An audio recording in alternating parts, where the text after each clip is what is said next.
قصتنا النهاردة يا جماعة قصة حقيقية واقعية بنحكيها لكم للعبرة والتعلم، وطبعا في انتظار نصائحكم القيمة لشخصيات القصة وصاحبة القصة.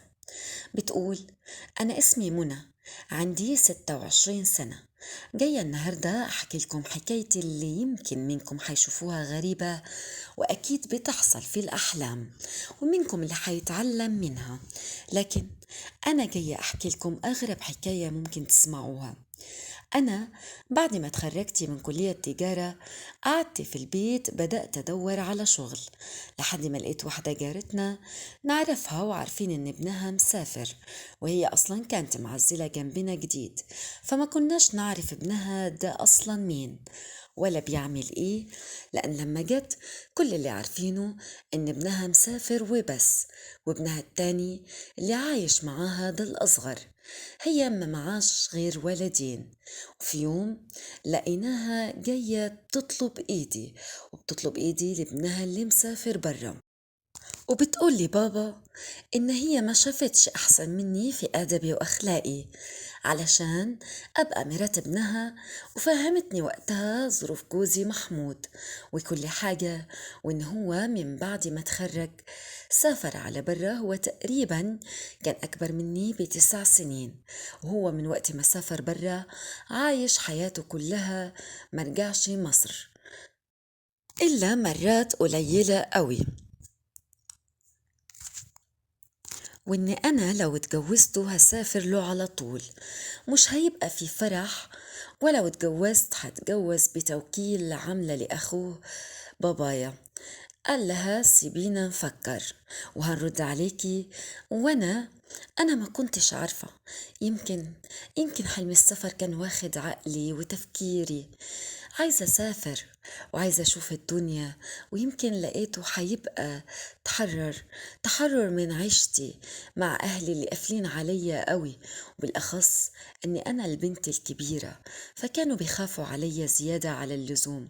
بابايا ساب لي القرار وقال لي: يا بنتي اللي انت عايزاه اعمليه، والقرار ده في ايدك، علشان الجواز انا مش هقدر أفرضه عليكي لأن دي حياتك، وأنا كنت لسه يمكن مش فاهمة الدنيا قوي من قلة خروجي وتعاملي مع الناس.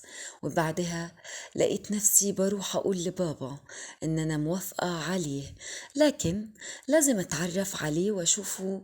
بابايا وقتها رفض رفض تام وقال لي: يا بنتي انت عايزة تتعاملي معاه يبقى هتكلميه في التليفون وبس، تعرفيه، انما حتشوفيه ازاي؟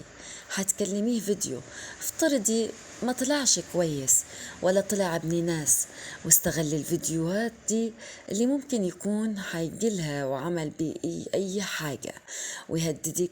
هو انت يا منى ما بتسمعيش على الحكايات اللي احنا بنسمعها الايام دي ولا ايه؟ لا يا بنتي، لو انت موافقة يبقى كلام في التليفونات بس، لو رفضة خلاص استني نصيبك. وحتى لو نصيبك جا هنا في البلد انا مش حسمح ان انتم تخرجوا ولا حتى ان انتم تتكلموا مع بعض، ولو خرجتي انا يا مامتك اللي حنكون معاكي، غير كده لا. شوفي يا بنتي، والقرار قرارك. بصراحة انا وقتها قررت ان انا اوافق، ما برضو دي مش عيشة، مقفولة قوي، نفسي أشوف الدنيا، نفسي أخرج وأتفسح، والكلام اللي أنا سمعته من مامة محمود حسستني إن هو قد إيه منفتح، وإن أنا برا هسافر هعيش حياتي وهعوضك. أنا كان نفسي أعمل فيها حاجات ما عرفتش أعملها وأنا وسط أهلي، ووافقتي فعلا. وبعدها أنا اديت صورة ليا لمامته من ورا بابايا ومامتي علشان يشوفني، ما برضو يعني هو هيشتري سمك في المية، ما لازم يعرف البنت اللي هو هيتجوزها دي شكلها ايه. وكانت كل ما مامته تطلب مننا ان احنا نتكلم فيديو، وان اي حد من اهلي او هي تكون معايا في الفيديو، بابا كان بيرفض رفض تام. وعدت الايام والشهور، ومحمود تقريبا كان كل يوم بيكلمني في التليفون وبيحكي لي عن تفاصيل يومه. حبيته قوي، تعلقت بيه، أو يمكن انبهرت بالحياة دي. كنت دايما أسمع أصحابي البنات في الجامعة بيحكوا عن الولاد اللي هم بيحبوهم، وأنا كنت بخاف أجرب.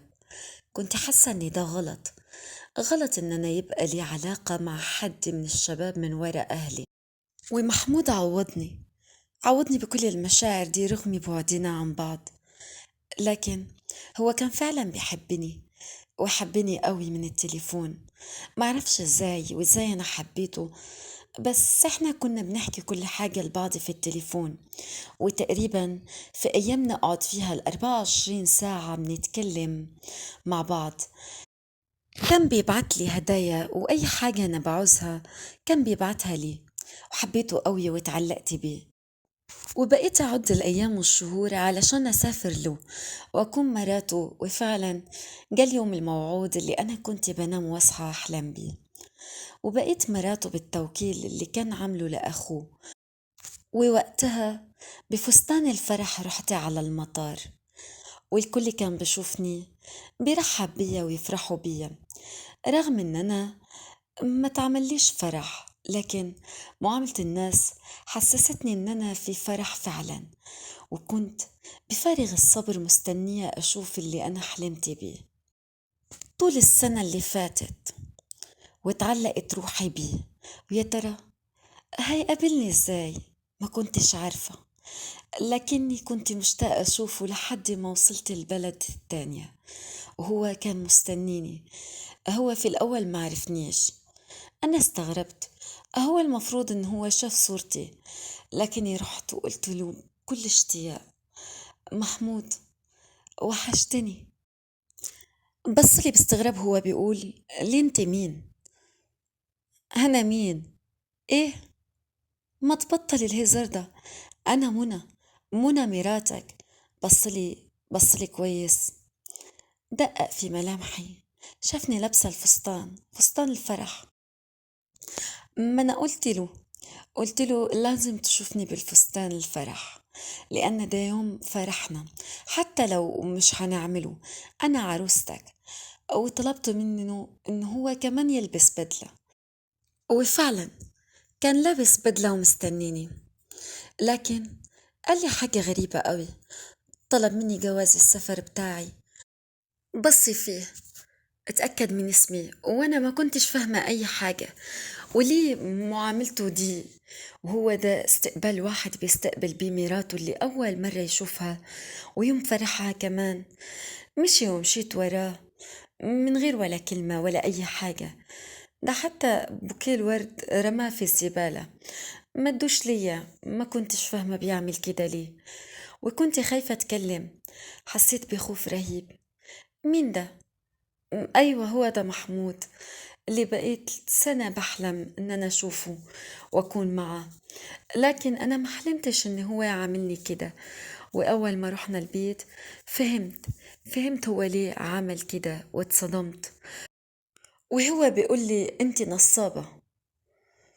انت؟ مين انت؟ انت لا يمكن تكوني منى مراتي.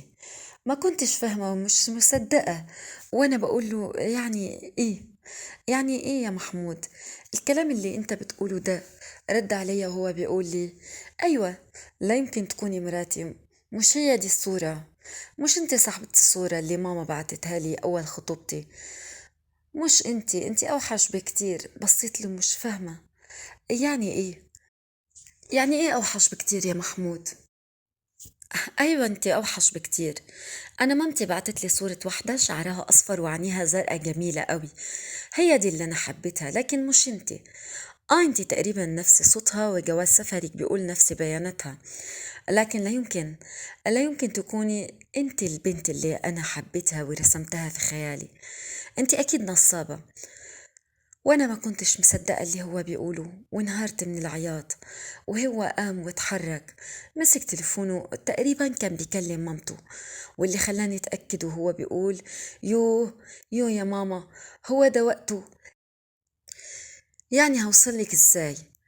أنا إيه المصيبة اللي أنتي بعتيها لي دي؟ ولا مين دي اللي أنتي بعتيها لي؟ أنا سمعت يوم فرحي آخر كلام كنت أتمنى أسمعه. جوزي مش مصدقني وبيقول عليا مصيبة. مش عارفة، لكن لقيته بيقرب مني خفت مش هو ده، مش هو ده اللي أنا حبيته. وهو بيقول لي يلا يلا يا هانم قومي شوفي أي حتة تباتي فيها ولا تنامي فيها لحد ما أوصل لماما وأشوف هي بعتت لمين. أنت لا يمكن تكوني مراتي. وسابني ودخل على أوضته. سمعت رزعة الباب، ما كنتش عارفة أعمل إيه ولا أروح فين. أنا في بلد غريبة لوحدي مع شخص المفروض إنه هو جوزي، لكن قال لي أسوأ كلام ممكن أسمعه في حياتي. فضلت أدور في الشقة كلها لحد ما لقيت أوضة فيها سرير بسيط وصغير نمت عليه من غير ما أحس. من كتر العياط رحت في سابع نومة. ما حسش بنفسي غير تاني يوم. قمت قمت أدور عليه في الشقة كلها ما لقيتوش. كنت عايزة أفهم. أكيد ده مقلب، ممكن يكون مقلب. ما مش معقول محمود حبيبي جوزي اللي حلمت بيه طول السنة دي يعمل فيا كده يوم فرحي ويقول لي إن أنا وحشة. لا لا لا لا، أكيد ده كذب. لكني ما لقيتوش في كل الشقة. ما كنتش أكلت حاجة من امبارح. رحت على المطبخ يمكن أعرف أعمل لي أي ساندويتش، لكن للأسف رغم إن كل حاجة موجودة، ما هو كان مجهز كل حاجة علشان وجايب الأكل اللي أنا بحبها واللي هو كمان بيحبها، لكني ما قدرتش أكل. صعبت عليا نفسي قوي. جوزي يوم صباحيتي سابني ومش صباحية مين دي؟ أنا جوزي سابني يوم فرحي واتهمني إن أنا نصابة وقال عليا كلام بيوجع. دخلت الأوضة تاني وقعدت على السرير. فضلت أعيط وأعيط كتير قوي وأسأل نفسي أنا المفروض أعمل إيه دلوقتي. كان كل اللي في ذهني بيتردد إن أنا ما سيبش بيتي يتخرب. أيا كان اللي محمود قاله ما ينفعش أسيب وأبعد، بالأخص إن أنا هسيب وأبعد وأروح فين؟ أنا في بلد معرفهاش. وقمت غيرت هدومي وقررت هعمل له الأكلة اللي يحبها وهستنى وهصحيه وفهمه إنه مش ذنبي إن مامته بعتت له صورة غلط، وإن هو أكيد بيحبني أنا، بحب البنت اللي فضل طول السنة يكلمها ويقول لها قد إيه هو بيحبها. مش صورة هو شافها مرة، وخصوصا إن هو ما شافش غير صورة واحدة. إحنا ما كناش بنتكلم مع بعض فيديو علشان يشوفني وإن أنا حبيبته حبيبته اللي بنحلم مع بعض كل يوم وباليوم اللي هنكون فيه مع بعض. وأكيد هو غلطان. وفعلا عملت الأكل واستنيته. جاء متأخر قوي وأنا كنت مستنياه وبقول له محمود، أنت كنت فين؟ هو أنت لسه قاعدة؟ ده أنا قلت لي إن أنت هتكوني مشيتي ولا حاجة. أمشي أروح فين؟ ما أنت عارف أنا ماليش حد غيرك هنا. بس أنا في معرفكيش. إزاي يا محمود؟ اسمعني، أنا مراتك. أنت مش مراتي، ما تقوليش الكلام ده. طب هدي نفسك وتعال نتغدى نتكلم ونفهم. انت هتضحكي عليا بالكلمتين دول؟ يا بنتي، انت مش شايفة شكلك عامل ازاي؟ ايه ده؟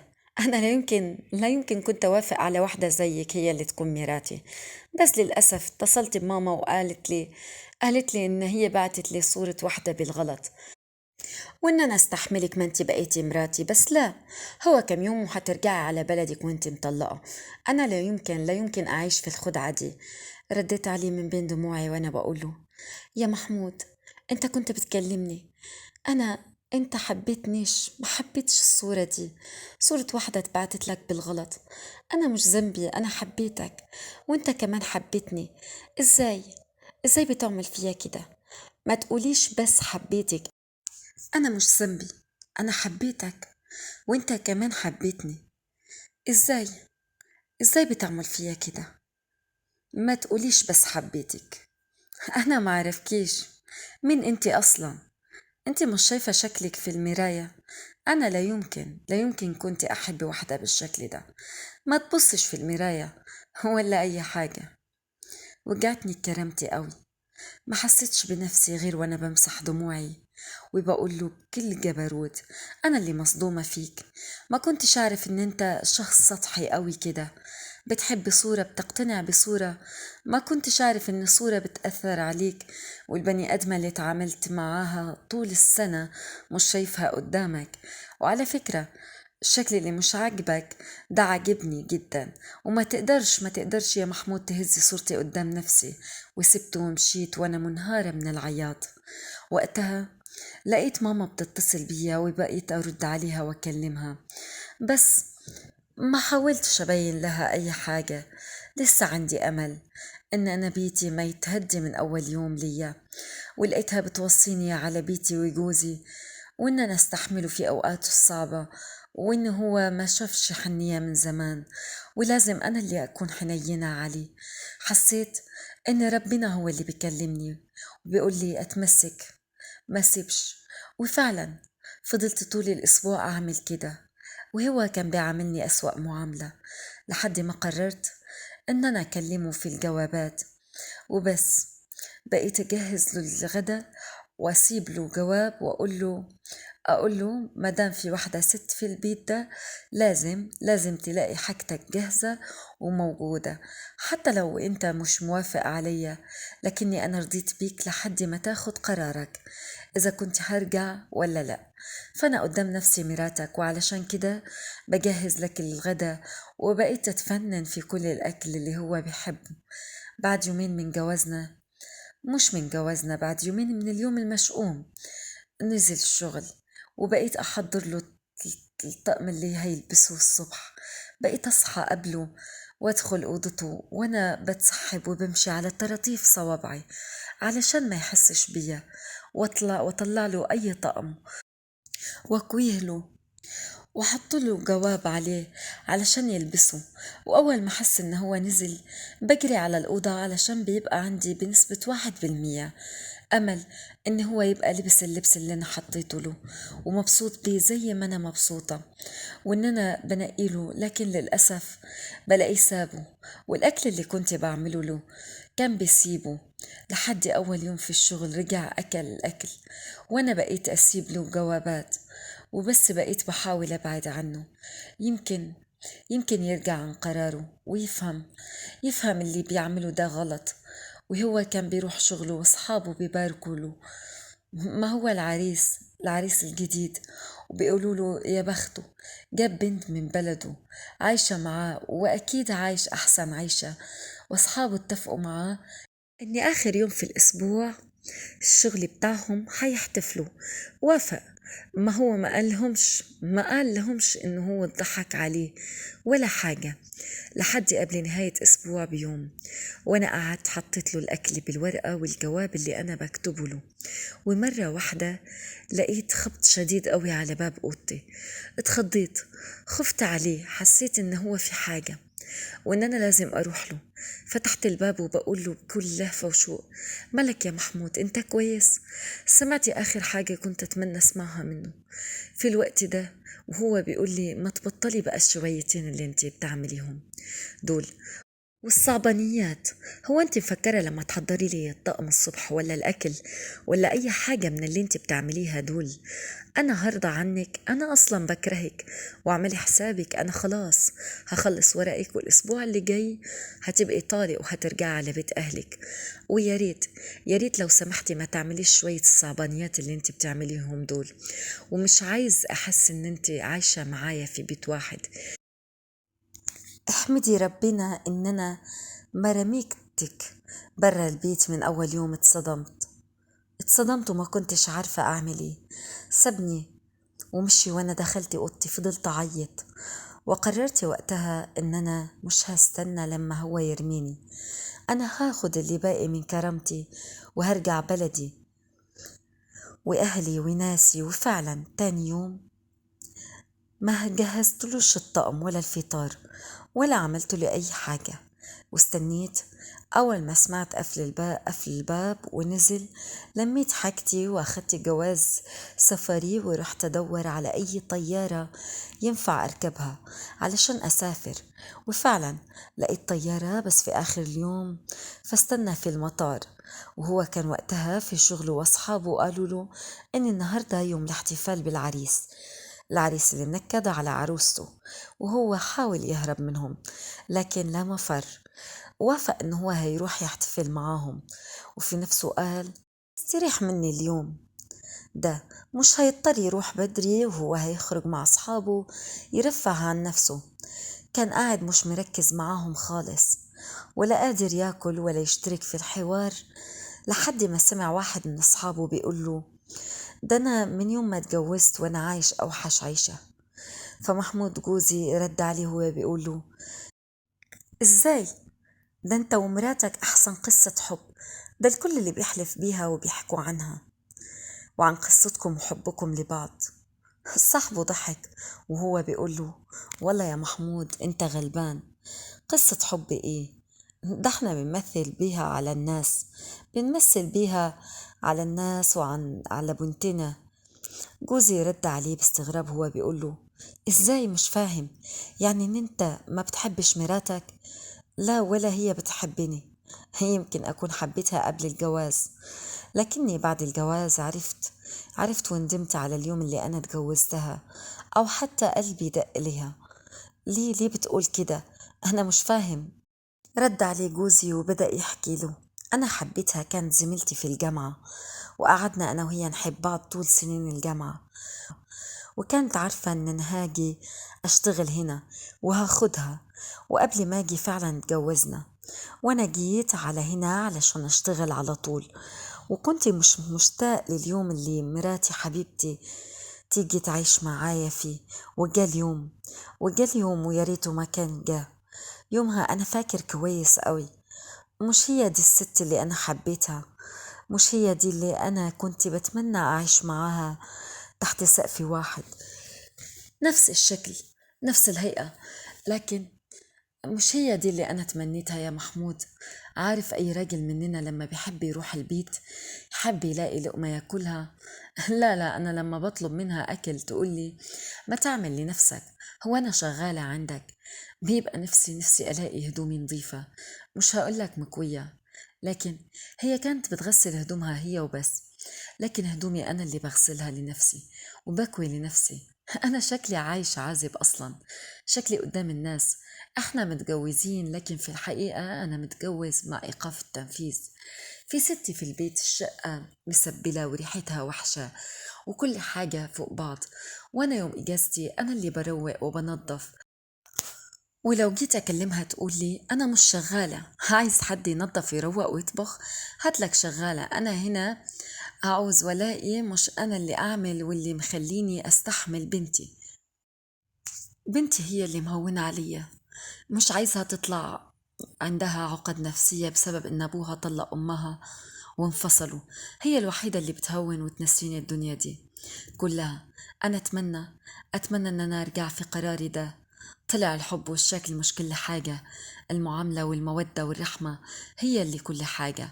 أنا ما عنديش ست في البيت، ده أنا معايا واحد صاحبي بس. هقولك يا محمود نصيحة، أنت لسه في بداية جوازك، تقدر تشكل مراتك على اللي انت عايزه وعلى طباعك اللي انت عايزها. احنا بنحتاج ايه لما نروح من شغلنا غير نلاقي راحة ونستريح؟ فانت اللي تقدر تخليها تاخد عليك وعلى طباعك. وقتها محمود سابهم ومشي، ومحدش فيهم كان فاهم هو عمل كده ليه. روح على البيت، فضل يدور عليا ملقاش اي حاجة ليه، ولا حتى هدومي، لقى الورقة اللي انا كتبتها بقول له فيها أنا مسافرة، هو إن أنا حقق له أمنيته، وهو خليه يعيش مع صورة وهمية بناها ليا في دماغه، وساب البنت اللي فضل طول السنة يكلمها، وإن أنا أخدت كرامتي ومشيت، وإن أنا في وسط بيتي وأهلي كنت معززة ومكرمة، إنما معاه أنا متهانة. ووقتها أنا كنت في المطار، قربت خلاص، قربت أطلع الطيارة وبخلص ورقي لحد ما سمعته. سمعت اسمي، سمعت لهفته من زمان قوي. هما يمكن كانوا أسبوع لكن عدوا علي كأنهم سنين. سمعته بينادي لي وبيجري علي. شفته لهفته علي، شفت المطار كله وهو بيتفرج عليه. وأول حاجة عملها حضني وهو بيعتذر لي وبيقول لي من بين دموعه، أول مرة أشوف دموعه، وهو بيقول لي أنا وجعتك قوي، وجعتك قوي يا منى، أنا آسف، حقك عليا، حقك عليا يا منى، مش هعمل كده تاني. بس أنا مش عايزك تبعدي. أنا كنت غبي. أنا كنت غبي وأنا بعمل كده. أنا حبيت صورة ملهاش أي أساس، لكن أنت الأساس الوحيد الحقيقي. أنا غلطان، معرفتش قيمتك وكنت هضيعك مني رغم ما عملتي السيئة ليكي. لكن خلال الأسبوع ده أنت فعلا كنت زوجة حقيقية. أنت مسكتي ومرضتيش تسيبي، لكن أنا اللي سبت. لكن أنا دلوقتي جاي بطلب منك اديني فرصة أعوضك، أعوضك واعتذرلك، أعتذرلك على كل حاجة أنا عملتها وحشة معاكي. بصراحة أنا فرحت قوي، كنت مستنية يجي. أنا كنت مستنية يقول لي آسف، بس ما يقول لي كل الكلام الجميل ده، وكنت هرجع معاه. ما أنا كنت بتلكك، أصل حبه في قلبي ما تغيرش. ورجعت أنا وهو على بيتنا ومحمود اتغير تماما، بقى الزوج اللي أنا بحلم بيه طول حياتي، وبقى بيشيلني من على الأرض شيل. وهو عدى على جوازنا 12 سنة، ومعايا منى الصغيرة وسعيد. وش معنى منى وسعيد؟ من كتر حبه فيا سماها على اسمي، وسعيد لأنه سعيد بحياته معايا. ودي كانت قصة النهاردة. لو عجبتكم وعايزين تسمعوا قصص تانية اشتركوا في القناة واكتبوا لي تحت في الكومنتات واستنوني بالقصص اللي جاية. سلام.